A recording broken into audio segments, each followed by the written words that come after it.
Olá a todos e a todas. Seguindo então as nossas aulas a respeito, né, de questões relacionadas ao trabalho e educação e numa perspectiva histórica aí da história brasileira, nós seguimos então pensando no fim do Império, né? Então, ao final do governo Dom Pedro II, né, ao golpe da República, em 1889, cai o imperador e se estabelece uma república no Brasil.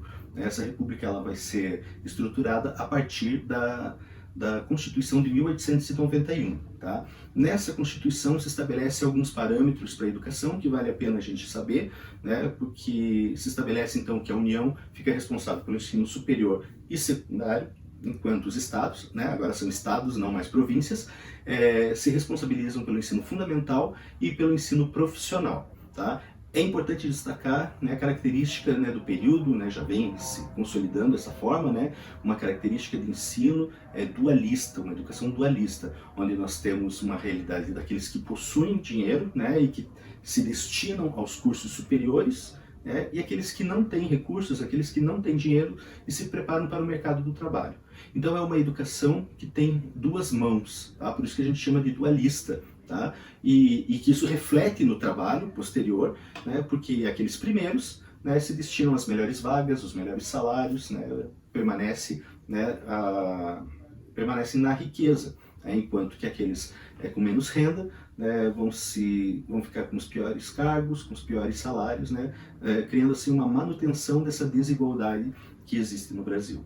Vale a pena destacar um elemento, porque bem nesse período de passagem do 1800 para o 1900, né, esse fim do Império, início da República, passagem do século XIX para o século XX, nós estamos vivenciando, pensando na questão do trabalho, né, também um momento de transição da mão de obra escrava para a mão de obra livre. Então é um momento que nós temos a vinda de muitos grupos imigrantes para o Brasil, né, um destaque especial aos italianos e aos espanhóis, que trazem com eles uma experiência muito grande de movimentos sindicais na Europa, eram operários, muitos deles trazem valores anarquistas. Algumas escolas são fundadas no Brasil, né, especialmente a região sudeste, né, e algumas aqui no sul, em que é colocado nessas escolas esses valores, né, uma educação articulada distante, né, daquela ideologia burguesa, né, trazendo uma negação ao capitalismo.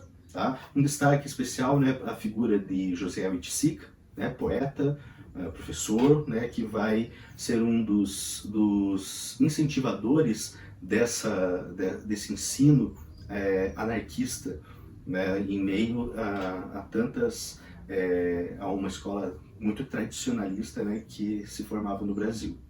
Avançando um pouquinho na história, nós chegamos aos anos 20, 30, ainda na Primeira República, em que surge no Brasil o movimento Escola Novista. Né? Ele já vem no final do século XIX, da Europa, Estados Unidos, né? E os primeiros representantes desse movimento, né, da Escola Nova, muito famoso, provavelmente vocês já ouviram falar bastante sobre o movimento Escola Novista, né, ele surge para combater aquela visão tradicionalista, né, aquela visão tradicional de ensino, enciclopedista, né, baseado no acúmulo de saberes, aquela visão humanista dos jesuítas. Né? Então ele traz valores liberais para a educação. Né? Temos aí alguns nomes importantes, né, do movimento Escola Novista no Brasil, como Lourenço Filho, Anísio Teixeira, Francisco Campos, Fernando Azevedo, né, são os de grande destaque, né, autores, professores que pensaram a educação de uma maneira, considerando aquele contexto, de uma maneira completamente nova, tá?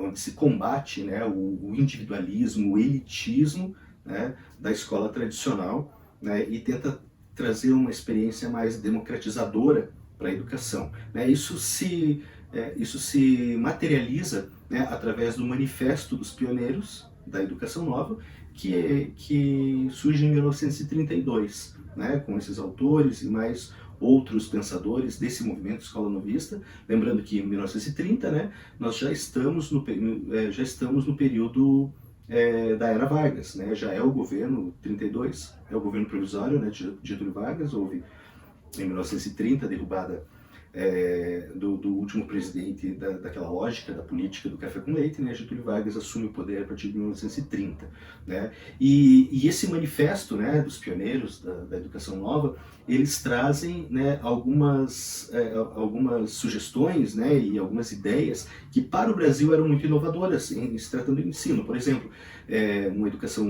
um ensino obrigatório, gratuito, público, né, um ensino, uma educação leiga, né, lembrando que até então a grande maioria das escolas eram confessionais, né? O Brasil agora se colocava como um país laico, né? Mas a presença, né, das escolas confessionais, especialmente as católicas, né, em maior número, né, era muito forte, né? Então traz essa proposta do ensino público gratuito, leigo, né, uma educação como um dever do Estado, também vem desse manifesto, uma educação que visava acabar com aquele dualismo, né, de um ensino para rico e um ensino para pobre. Então esse manifesto dos pioneiros da Escola Nova é muito importante para nós entendermos esse conceito. Quando nós chegamos no ano de 1937, de 37 a 45, é o período da ditadura de Getúlio Vargas, né? Esse período de 37 a 45 é chamado de Estado Novo, né? Não tem relação nenhuma com a Escola Nova, tá? E o período do Estado Novo, né, Getúlio Vargas governa, né, com amplos poderes de ditador que ele vai ser, né? Mas nesse contexto surge a famosa Reforma Capanema, tá? Onde o ministro da Educação, Gustavo Capanema, traz, né, regulamenta algumas questões relacionadas à educação no Brasil, tá? Como, por exemplo, uma regulamentação ao ensino primário, né? A criação de supletivo, né? Então lembrando que a quantidade de analfabetos no Brasil é gigantesca nesse período, né? Então nós temos a criação do supletivo, né, para que se concluísse os estudos em 2 anos, é proposto um planejamento para as escolas, é voltado ali um investimento também para a educação, né, que até então era muito tímido, né? Então ali nós temos um despertar, ali temos um enfoque maior para as questões educacionais, tá? Uma estruturação da carreira docente, que também não existia, né? A regulamentação do curso secundário, né? Então o secundário era o quê? Né? Ele passa a ser então 4 anos de ginásio, né? O famoso conhecido ginásio, e 3 anos o chamado colegial, né? Então isso é criado nesse período na famosa Reforma Capanema. Ok? Pessoal, nós vamos ficando por aqui. Próxima videoaula continuamos falando sobre a Lei de Diretrizes e Bases de 61. Até mais.